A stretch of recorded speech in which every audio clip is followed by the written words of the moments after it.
Sega.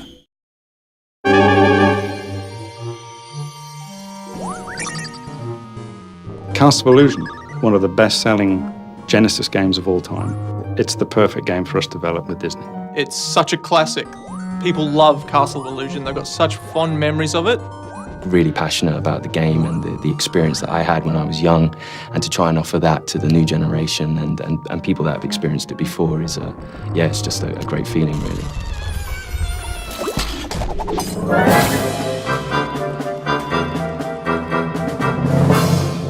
There is definitely something about Disney which I don't think any other brand has quite captured. It's Disney. It's a descriptive word in itself. Disney's renowned for its characters, for its visuals, for its animation, for its music. Everything that Disney touches has an air of magic to it, and they try to, as a company, try and encompass that in all their products. It doesn't matter if you're a core gamer, family gamer, whatever the gamer, you need to capture that sense of enjoyment, passion.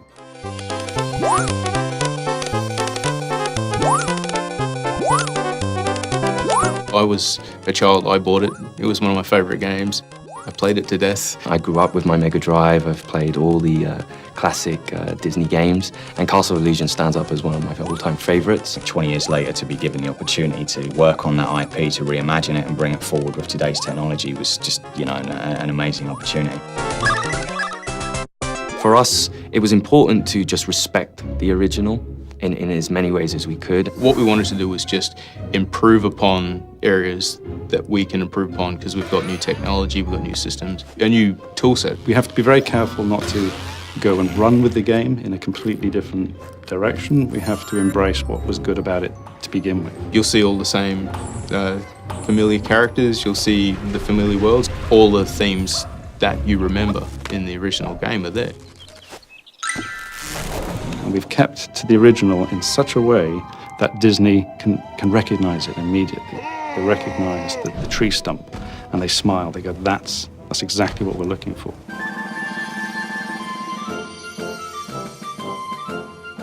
I think I employ 35 people that love Mickey.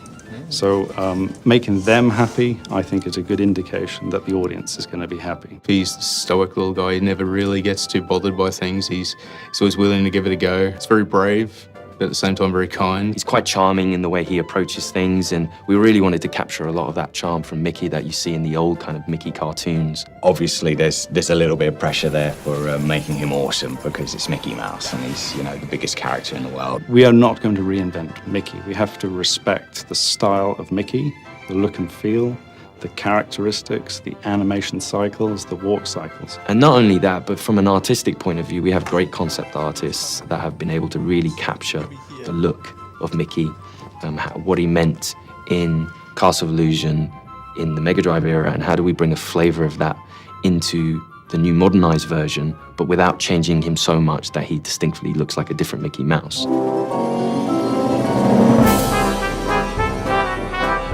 The world itself is it's enchanting, it's rich and full.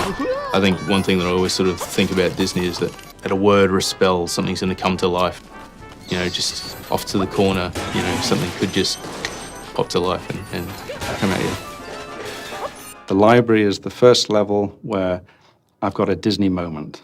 I'm jumping on the books. There's a puff of smoke, the dust. The books fall beneath my feet. And there's an enemy, and there's an A. It's a letter A, and it's attacking me. I don't know many games where a letter can actually scare a grown man. You just never know what's going to happen around the next corner. I think that's something that really keeps you engaged as a player. We didn't really diverge too much in the story. It's a very true Disney story. Mirabel has come upon Mickey and Minnie out sort of having fun in the forest, like dancing away, and she's taken by Minnie's beauty and wants it for herself, so she steals her away, and Mickey, being the heroic little boyfriend, runs off and chases after her, and he gets dragged into this castle of illusion where Mirabel has set up all these traps. For those that know the original, to see what we've done with it, and for those that don't, for the new kids and anyone else that is new to the IP, and enough there to give them a little bit more of a story from start to finish.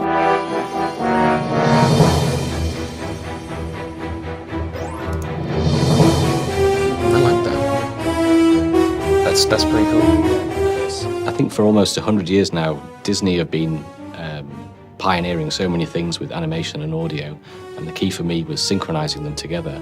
Audio and music is a massive part of Disney itself, and that's something we take very seriously. So for us, it was important that we again tried to pursue certain sounds that made sense to the environment that Mickey was in. When making a new modern Castle of Illusion, we're able to use the old Castle of Illusion as liberal as we need to. And it's actually been quite nice to take the entire original 16-bit track and use them in the modern version as well. But sometimes by retaining that low fidelity, that's part of its charm, of its style. So I do think it's important to retain that. Although we have cleaned it up a little bit, it still retains that original character. Hey, I need that to save Minnie! Come back! We have had the opportunity to allow Mickey to speak. You know, this was something that we felt passionately about, having him interact in the story. There you are! Hey, come down here! From a sound perspective, we've been able to help it into the 21st century by, I think, primarily we're able to do a lot more with the sound effects, the mixing, the environmental effects. I mean, these are all things that we come to expect without realizing it. So we're able to go further with interactive music, and we can have more dynamic things going along with the sound effects and the voice as well. Castle of Illusion, you know, is built from the ground up. You know, from every point, from animations to music to environment to gameplay, everything is built from the ground up. And that's a really nice, exciting way of taking something that everyone holds dear to them and kind of improving that for the new generation.